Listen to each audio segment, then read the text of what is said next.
distillation, nous avons déjà abordé les musiques de jeux de rôle mythiques comme Final Fantasy VI, Chrono Trigger, Grandia ou encore Mystic Quest Final Fantasy Adventure. Impossible donc de ne pas parler d'un autre géant des RPG, Seiken Densetsu 2, mieux connu chez nous sous le nom de Secret of Mana. C'est Kikuta Hiroki qui compose la bande originale du jeu, sortie pour Super Nintendo en 1993. Elle comporte 44 morceaux différents et nombreux sont ceux qui estiment qu'il s'agit d'une des meilleures bandes originales de tous les temps. Essayons de trouver ensemble les raisons de cela. Pour comprendre toute la complexité de conception de la bande originale de Secret of Mana, nous devons un instant parler de ce qu'est une mélodie. Car plus qu'une simple succession de notes, une mélodie doit former une phrase musicale cohérente, originale et intéressante. Composer une bonne mélodie relève ainsi d'une très grande difficulté. Il est ainsi assez incroyable que Kikuta Hiroki ait réussi à composer pour la bande originale de Secret of Mana non pas une, ni 5 mélodies, mais exactement 37 au total. 37 mélodies différentes, chacune absolument unique et originale. Les mélodies de Kikuta Hiroki ne font pas plus d'une quinzaine de notes et sont souvent répétées 2 fois au début du morceau. Dans la musicologie, on appelle cette façon d'exposer la mélodie antécédent-conséquent et Kikuta Hiroki s'en sert souvent pour que le joueur puisse mieux mémoriser ce qu'il entend. Écoutons ensemble quelques exemples de mélodies dans la bande originale de Secret of Mana. Il y a des mélodies lentes,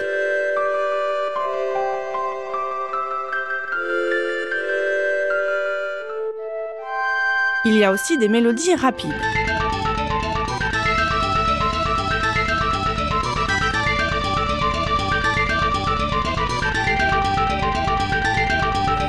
La bande originale de Secret of Mana nous permet également d'avoir une idée du style de Kikuta Hiroki, car on peut trouver des éléments récurrents dans beaucoup de ses morceaux.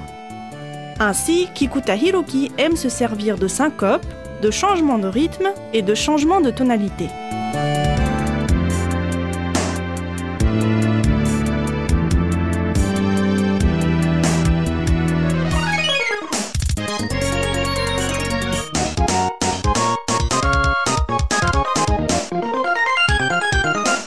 La percussion joue également un rôle très important, comme on peut l'entendre dans les exemples suivants.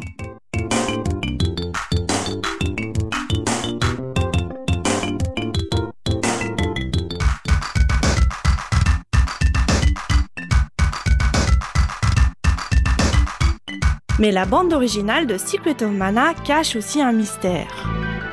Comme nous avons pu l'entendre, Kikuta Hiroki est un véritable génie de la mélodie, capable d'en composer un nombre incroyable.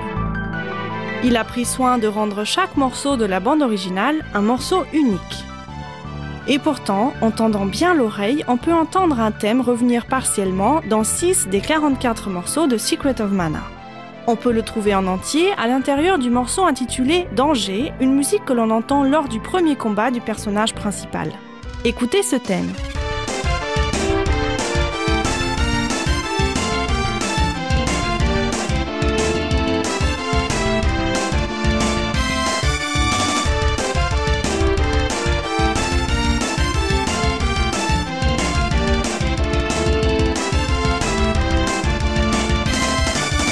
Écoutons à présent comment ce thème revient dans d'autres morceaux de la bande originale. Il reste assez facilement identifiable dans ces 2 extraits.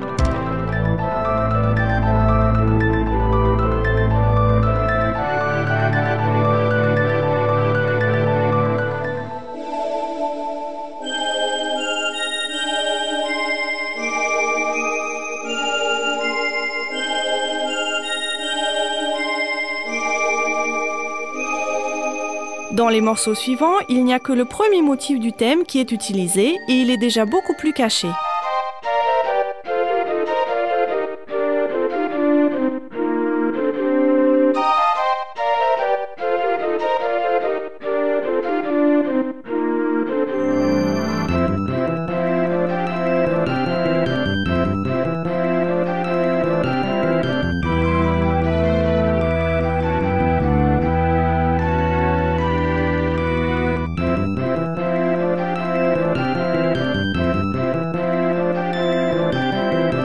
Et dans ce dernier morceau, on dirait que la mélodie n'est qu'une mémoire lointaine du thème.